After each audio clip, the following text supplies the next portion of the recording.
News ভ্যানগার্ডের পর্দায় আপনাদের সবাইকে স্বাগত জানাই। আমি সৌম্য। প্রথমেই নজর রাখবো আবহাওয়ার খবরের দিকে।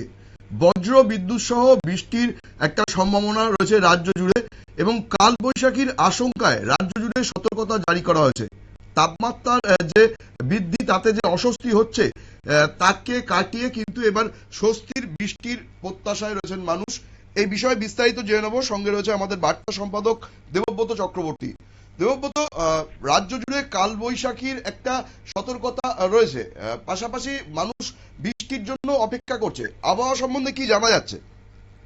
দেখো, মাঝে কিছুদিন বাদ দিলে একটা সময় কিন্তু রাজ্যে বেশ একটা স্বস্তিদায়ক বৃষ্টি হয়েছিল। এতে কিন্তু সাধারণের মধ্যে এই গরমের দাবদাহের যে একটা উৎকণ্ঠা, একটা অস্বস্তি, তা থেকে একটা রেহাই পেয়েছিল। কিন্তু ইদানিং কয়েকদিন যাবৎ সেই আর্দ্রতা জনিত কারণে গোটা রাজ্য জুড়েই কিন্তু একটা গরমের প্রভাব বৃদ্ধি পেয়েছে। এর মধ্যে বৃহস্পতিবার ত্রিপুরা জুড়ে বজ্রবিদ্যুৎ সহ ঝড় বৃষ্টির জোরালো সম্ভাবনার পূর্বাভাস দিল আইএমডি তথা আবহাওয়া দপ্তর। রাজ্যের সর্বোচ্চ তাপমাত্রা আজকে পৌঁছতে পারে তোমার 35 ডিগ্রি সেলসিয়াস ঘরে। সর্বনিম্ন থাকবে সম্ভাবনা 25 ডিগ্রির আশেপাশে। দমকা হওয়ার গতিবেগ ঘন্টায় 50 কিলোমিটার ছুটতে পারে। সতর্কতা প্রশাসনের সর্বত্র জারি করা হয়েছে। বৃহস্পতিবার ত্রিপুরা রাজ্যে আবহাওয়ার আমূল পরিবর্তনের ইঙ্গিত দিল কার্যত আবহাওয়া দপ্তর।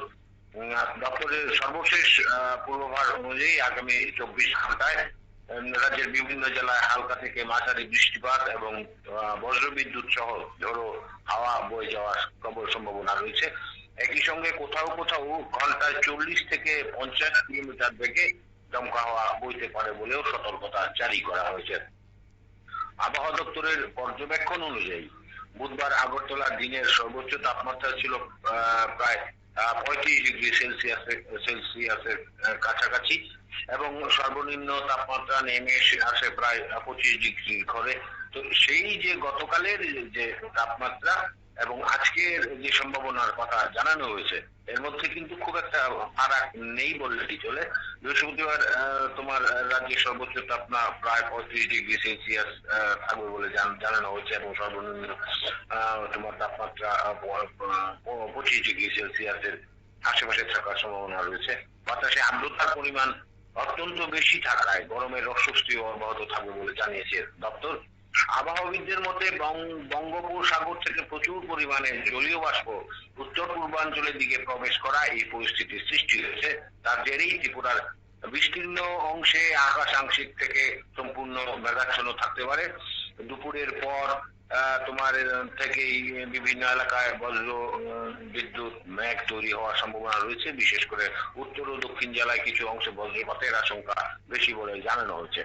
এদিকে আবহাওয়া দপ্তরের সতর্কবার্তার পর প্রশাসনের তরফেও সাধারণ মানুষকে সতর্ক থাকার আবেদন জানানো হয়েছে। ঝড় বৃষ্টির সময় খোলা মাঠ, নদী বা তোমার বড় গাছের নিচে আশ্রয় না নেওয়ার পরামর্শ দেওয়া হয়েছে। পাশাপাশি বজ্রপাতের সময় মোবাইল ব্যবহার বা বৈদ্যুতিক সংযোগ থেকে দূরে থাকার নির্দেশও দেওয়া হয়েছে। কৃষকদের বিশেষ করে সতর্কতা অবলম্বনের পরামর্শ দিয়েছে আবহাওয়া দপ্তর, কারণ প্রবল দমকা হাওয়া ও বজ্রবিদ্যুৎ ফসলের ক্ষতির কারণ হতে পারে। অন্যদিকে শহরাঞ্চলে জল জমার সম্ভাবনা কিন্তু উড়িয়ে দেওয়া যাচ্ছে না। ফলে বৃহস্পতিবার রাজ্যবাসীর নজর এখন আকাশের দিকে। সর্বোপরি যে বিষয়টা এখন স্পষ্ট তা হচ্ছে রাজ্যে আগামী 24 ঘন্টায় বজ্র বিদ্যুৎ সহ ঝড় বৃষ্টির সম্ভাবনা রয়েছে এবং আবহাওয়ার যে তাপমাত্রার কথা বলা হয়েছে তা হচ্ছে সর্বোচ্চ 35 ডিগ্রি সেলসিয়াস এবং সর্বনিম্ন 25 ডিগ্রি সেলসিয়াসের আশেপাশে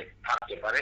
এবং যে বিষয়টি এক্ষেত্রে খুব একটা আশাব্যঞ্জক যে এই বর্তমান এই আর্দ্রতা জনিত অস্বস্তি, গরমের অস্বস্তির মাঝে কিন্তু এই বৃষ্টিপাতের সম্ভাবনার কথা সাধারণের মধ্যে একটু হলেও স্বস্তি আনবে, যদি না গরমটা হয়তো একটু কমতে পারে। সুতরাং এ পর্যন্ত সতর্ক থেকে এই যে আবহাওয়া তা কিন্তু উপভোগ্য হতে পারে বলে যারা বিশেষজ্ঞ তারা মনে করছেন। সৌম্য। ধন্যবাদ দেবব্রত। আমরা কথা বলে নিচ্ছিলাম আমাদের বার্তা সম্পাদক দেবব্রত চক্রবর্তীর সঙ্গে।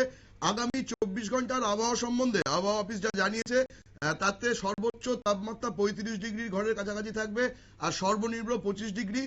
24 ঘন্টায় বিভিন্ন জায়গাতে ঝড়, বিদ্যুৎ বিদ্যুৎ সংযোগ ও বৃষ্টির সম্ভাবনা রয়েছে, এবং দমকা হাওয়ারও কিন্তু বয়ে যাওয়ার সম্ভাবনা রয়েছে বেশ কিছু জায়গায়। নজর রাখবো পরবর্তী সংবাদের দিকে, তার আগে নিয়ে নেবো ছোট্ট বিজ্ঞাপন বিরতি।